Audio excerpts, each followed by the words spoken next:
So what is suffrage? Suffrage is having the right to vote in political elections. The fight for women's suffrage, or them having the right to vote, didn't kickstart until around the 1800s. And this movement would be known as the women's suffrage movement.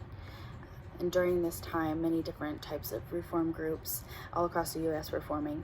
And a reformation is something that is social, political, or economical that is wanting to be changed.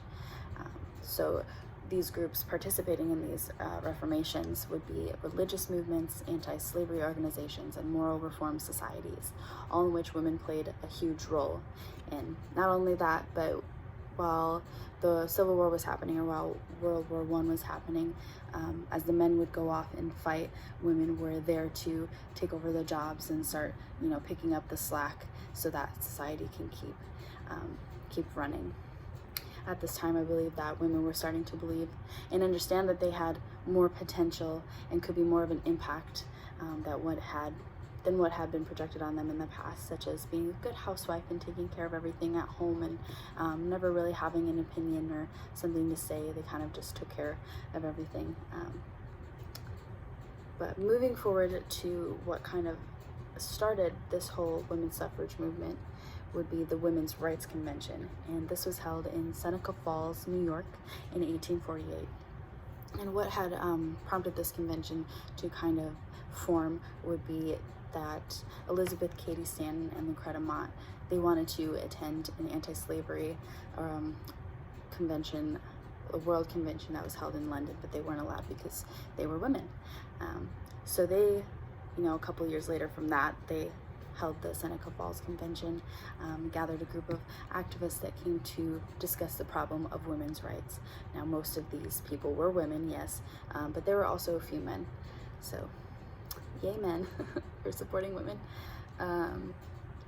So these two women, they led this meeting, and during this meeting, Lucretta Mott was the one who helped draft the Declaration of Sentiments endorsed by this convention. Now, this declaration was based off the Declaration of Independence, except for these sentiments, they demanded equality between men and women before the law in education and also employment.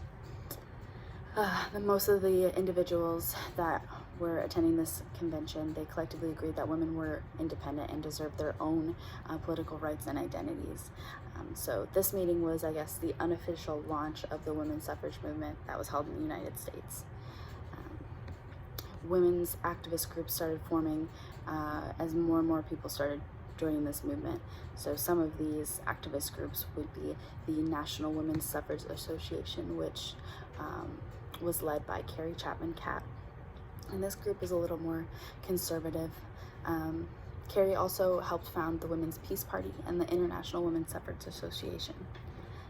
Another group of activists that were women were the National Women's Party, led by Alice Paul. Now, this group was a little more radical in the way they chose to fight for their rights. They were the ones who took actions such as picketing and hunger strikes and mass gatherings. So you kind of had the two kind of, but all-encompassing. They were fighting for the same thing, just different ways of going about it, I guess. The women's suffrage movement helped the U.S. start to move closer to equal standing rights between all citizens.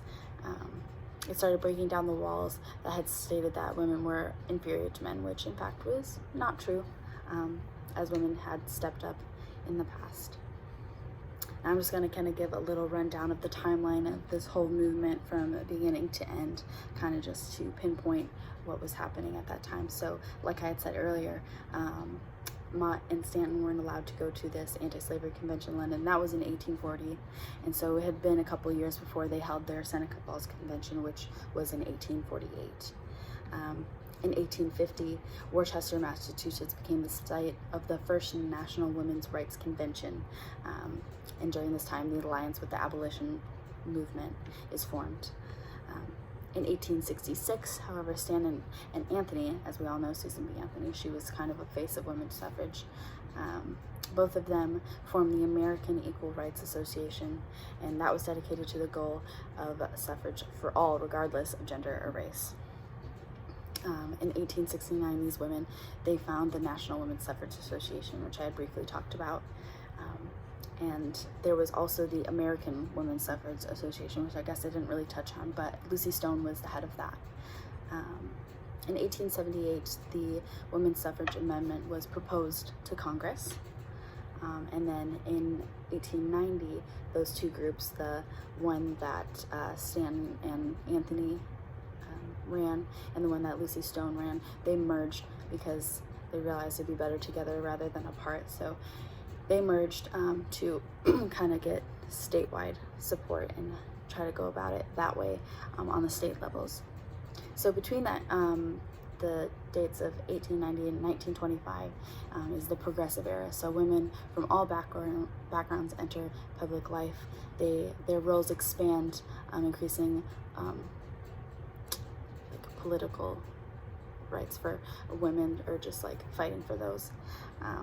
In 1912, women's suffrage is supported for the first time on a national level by Theodore Roosevelt and the Bull Moose Party. And then in 1919, the Senate finally passes the 19th Amendment and the ratification process begins, which takes about a year. So August 26, 1920, women win the full rights of voting, and the 19th Amendment was validated. So post-suffrage movement, moving into the early 20th century, women were able to attend college, and their purpose of getting male jobs like law and medicine, corporate practices and stuff like that, they were able to kind of step up in society and step into these roles that they had never had the opportunity to do before. But all in all, women's organized activism didn't end with this right to vote. So women still today are still fighting for certain rights. So I guess this was just the kickstart of all of it. Women turn their focus to now social welfare policies and advancement of women in politics, equal rights and legislation. I know that today a lot of women are still fighting for equal pay. So the women's suffrage movement was just the start of it all for women kind of taking their lead role that they and I deserve that we can have in society. So that's a little about women's suffrage.